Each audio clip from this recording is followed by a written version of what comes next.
Bismillahirrahmanirrahim. Assalamualaikum warahmatullahi wabarakatuh. Salam sejahtera untuk kita semua. Perkenalkan, saya Dian Alastiawan, SHMH. Saya merupakan salah satu dosen di program studi ilmu hukum, Fakultas Hukum Universitas Islam Bandung.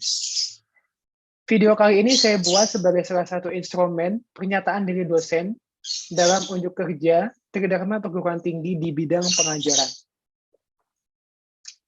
Nah, sebelum saya memulai, izinkan saya sedikit bercerita tentang latar belakang pendidikan saya. Tahun 2006, saya menempuh pendidikan S1 jurusan pidana di Fakultas Hukum Universitas Mataram. Kemudian pada tahun 2011, saya melanjutkan studi S2 di Fakultas Hukum Universitas Airlangga dengan minat hukum peradilan pidana.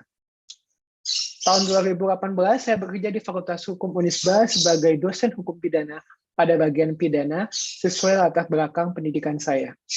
Sebagai dosen pidana di Fakultas Hukum Unisba, saya mengampu beberapa mata kuliah, di antaranya mata kuliah hukum acara pidana, hukum pidana, perbandingan hukum pidana, kriminologi, viktimologi, pengantar hukum Indonesia, dan sosiologi hukum. Adapun mata kuliah yang saya ampu adalah hukum acara pidana, karena mata kuliah ini, sejak awal saya masuk sebagai dosen di Fakultas Hukum Unisba, saya sudah diberikan amanah untuk menjadi pengampu di mata kuliah ini, hingga saat ini. Jadi sudah beberapa periode angkatan mahasiswa yang saya ampu di dalam mata kuliah ini. Oleh sebab itu, pada video ini, saya akan memaparkan tentang mata kuliah hukum acara pidana. Saya mohon izin untuk men-share bahan tayang.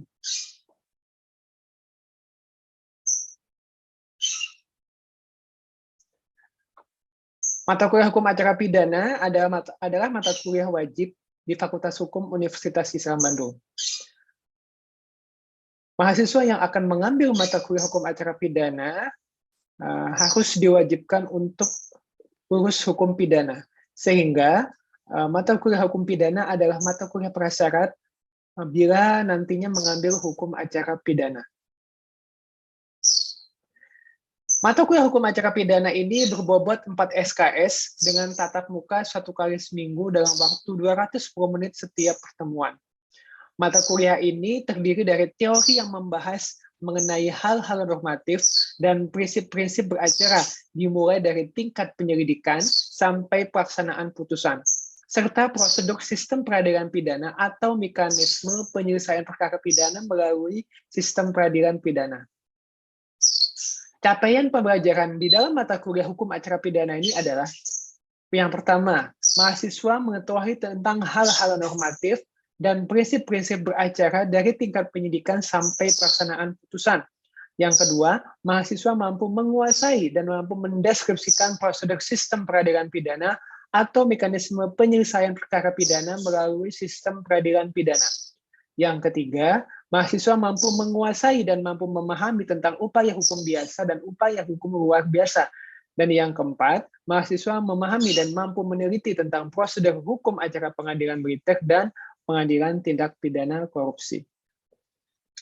Di dalam mata kuliah hukum acara pidana ini, materi pembelajaran yang saya sampaikan yaitu: yang pertama, pengantar hukum acara pidana, yang kedua, penyelidikan dan penyidikan, yang ketiga, pra-penuntutan, penuntutan dan dakwaan, yang keempat, pra-peradilan, ganti rugi dan rehabilitasi, yang kelima, pemeriksaan sidang acara cepat dan singkat, yang keenam, pemeriksaan sidang acara biasa, yang ketujuh, musyawarah hakim dan putusan, yang kedelapan, upaya hukum biasa, dan yang kesembilan adalah upaya hukum luar biasa. Di dalam mata kuliah hukum acara pidana ini, sistem pembelajarannya memadukan sistem sinkronus dan asinkronus, yaitu lebih dikenal dengan istilah blended learning, dengan proporsi dengan 80-20, dengan rincian 12 kali pertemuan sinkronus dan 2 kali pertemuan asinkronus. Tetapi karena saat ini pandemi, maka metode pembelajaran yang digunakan adalah dengan menggunakan metode e-learning atau e-learning management system dengan menggunakan platform Moodle. Di Universitas Islam Bandung, laman kuliah di dalam e-learning management system menggunakan ekuliah.unisba.ic.id. Penggunaan berbagai jenis platform, baik daring maupun luring, dalam pembelajaran mata kuliah ini dilakukan untuk menjaga dan meningkatkan interaksi antara dosen dengan mahasiswa. Untuk menunjang mode pembelajaran sinkronus, Zoom, Google Meet, WhatsApp, video call, Instagram Live kerap juga digunakan saat saya dalam perkuliahan, yang nantinya digunakan untuk meningkatkan interaksi dosen dengan mahasiswa. Di dalam penilaian terhadap hasil belajar di dalam mata kuliah ini, mahasiswa itu didasarkan pada tugas individual dan kelompok. Kemudian ujian tengah semester, ujian semester, dan presensi perkuliahan. Sistem indikator beserta jenis penugasan baik individu maupun kelompok selalu kita diskusikan dan sepakati bersama dalam forum kontak perkuliahan sebelum pembelajaran dimulai, sehingga prinsip-prinsip penilaian yang adil, objektif, transparan dapat diwujudkan. Selain itu, integrasi dengan teknologi informasi dalam proses penilaian juga mampu mengurangi bias atau subjektivitas dalam proses penilaian. Berikut saya lampirkan rekaman video materi pembelajaran yang dapat dilihat di link channel YouTube yang sudah saya sertakan.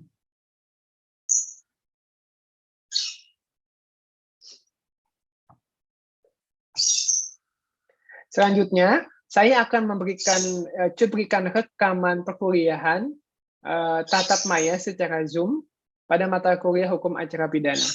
Selamat menyaksikan, semoga bermanfaat. Terima kasih banyak. Wabillahi taufiq wal hidayah. Wassalamualaikum warahmatullahi wabarakatuh. Ya, di media-media televisi dan sebagainya. Jadi acara pemeriksaan sidang biasa ini adalah acara pemeriksaan yang paling banyak ya digunakan dalam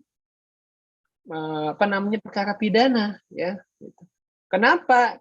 Biasanya acara pemeriksaan biasa ini ya ancaman pidananya itu lebih dari 3 tahun ya.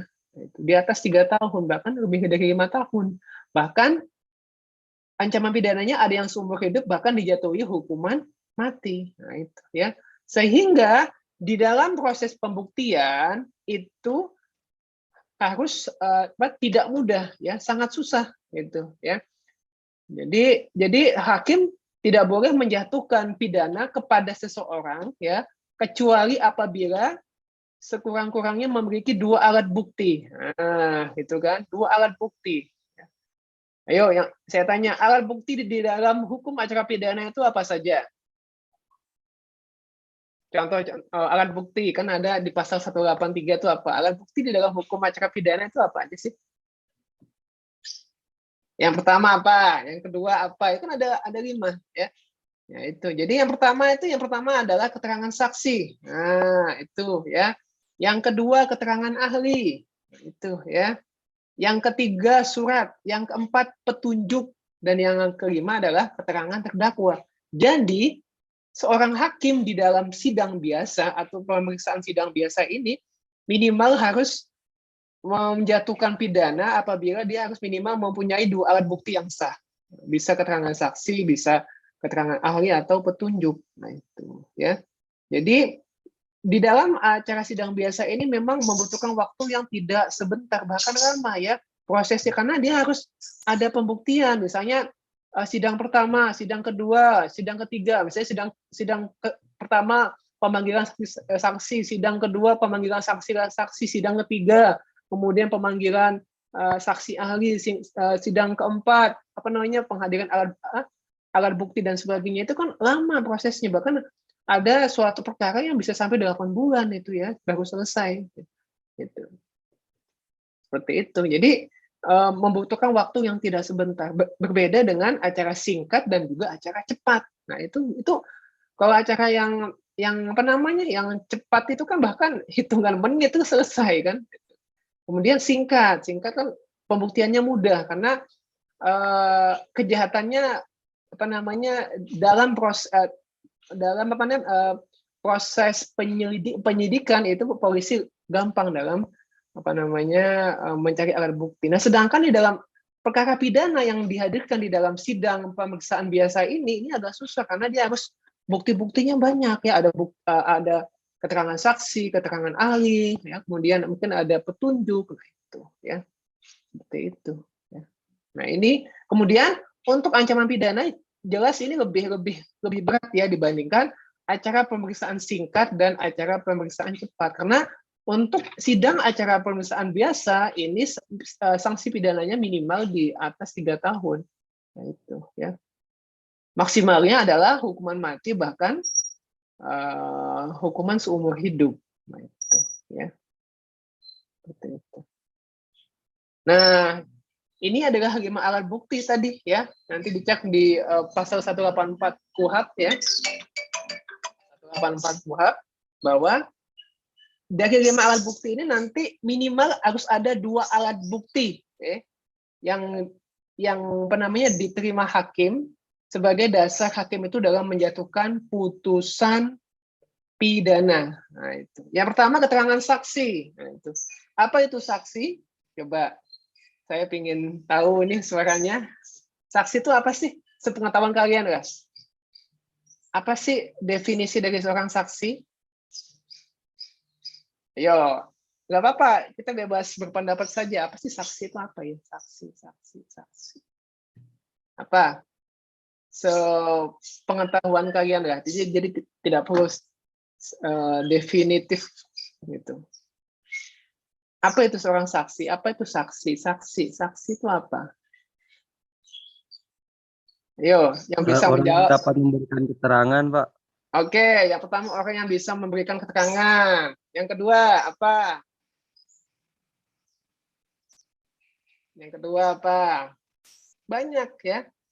Jadi saksi itu adalah orang yang melihat, mendengar, merasakan, dan juga mengalami suatu perbuatan pidana. Baik itu yang ditujukan kepadanya atau yang ditujukan kepada orang lain. Ingat itu ya. Jadi saksi itu adalah seseorang yang melihat, mendengar, merasakan, mengalami perbuatan pidana yang ditujukan kepadanya dan juga ditujukan ke orang lain.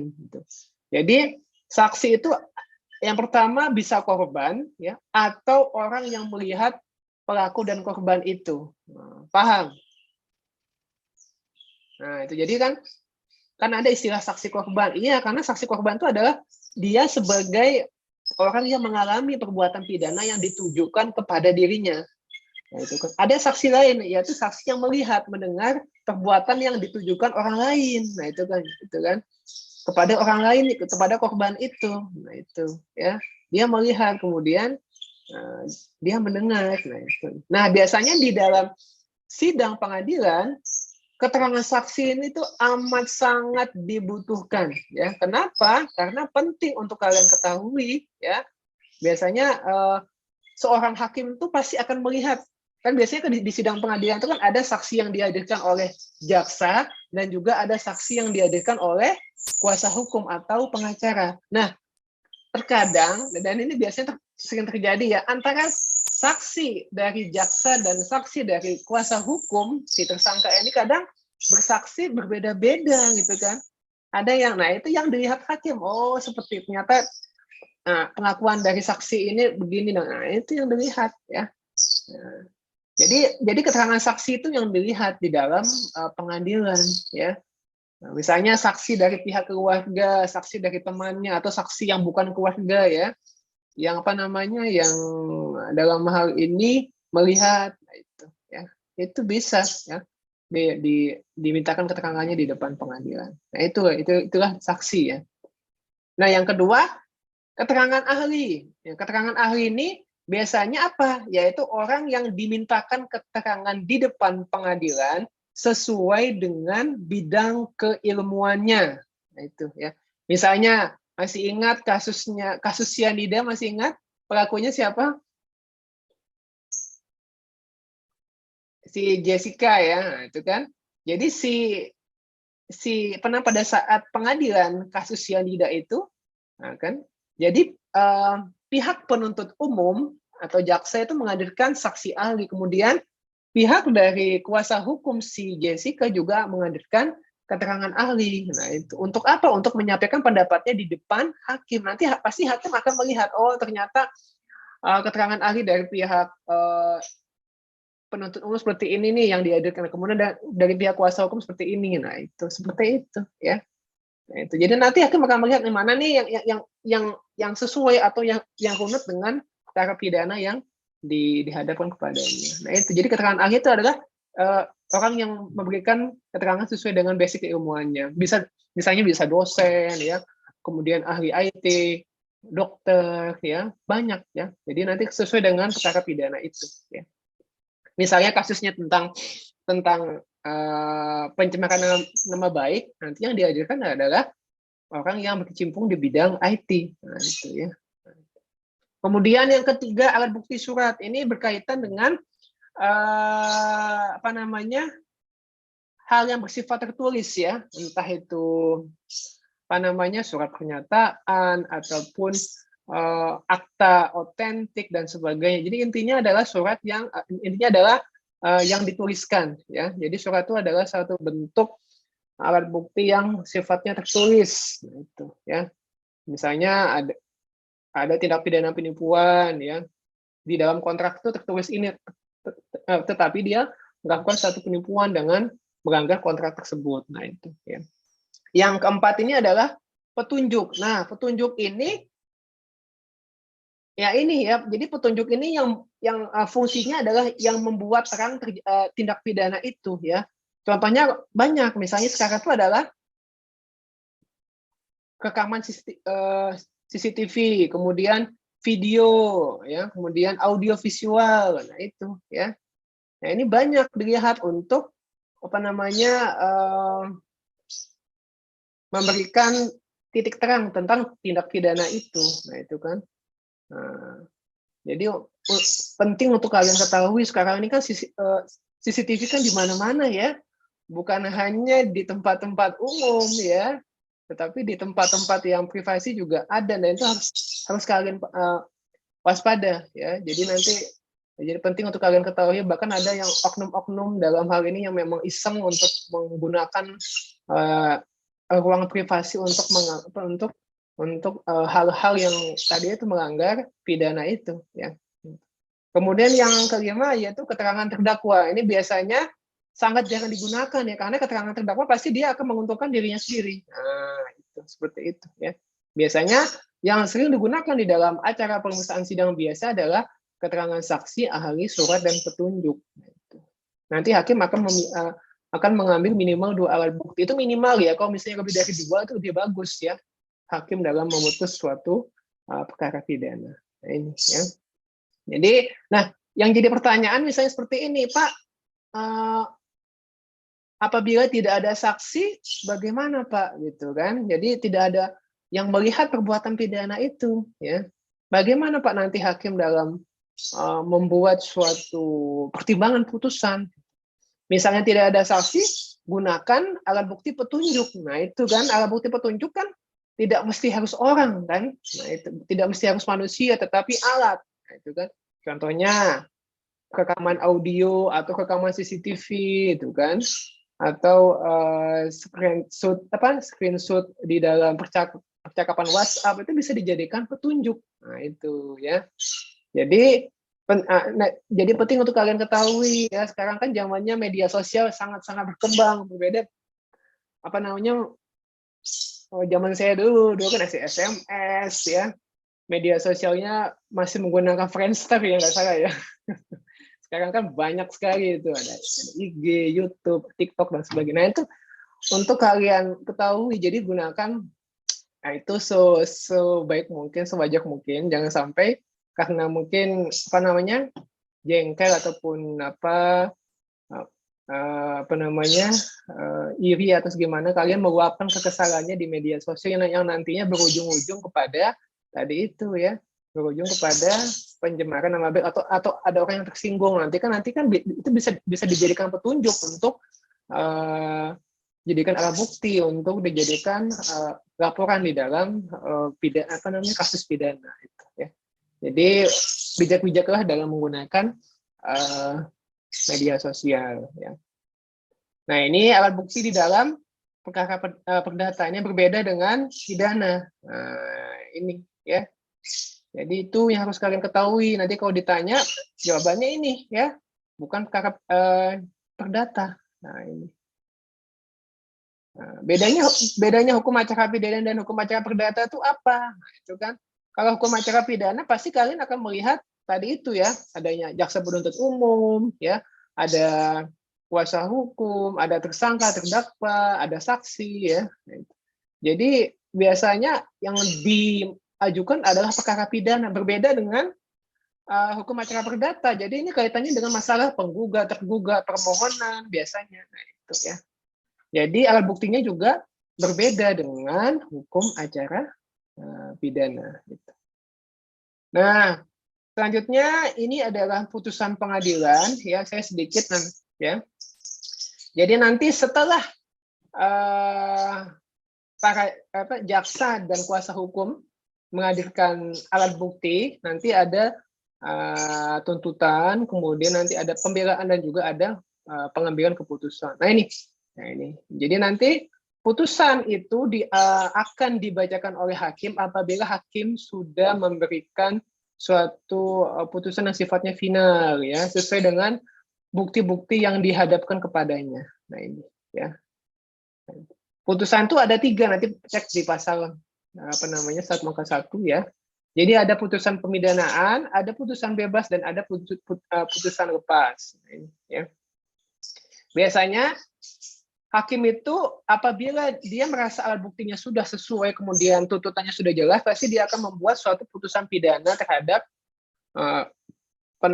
tindak pidana itu. Misalnya si A dijatuhi putusan pidana 5 tahun penjara atas ini, itu kan ada ya di dalam berkas putusan pengadilan.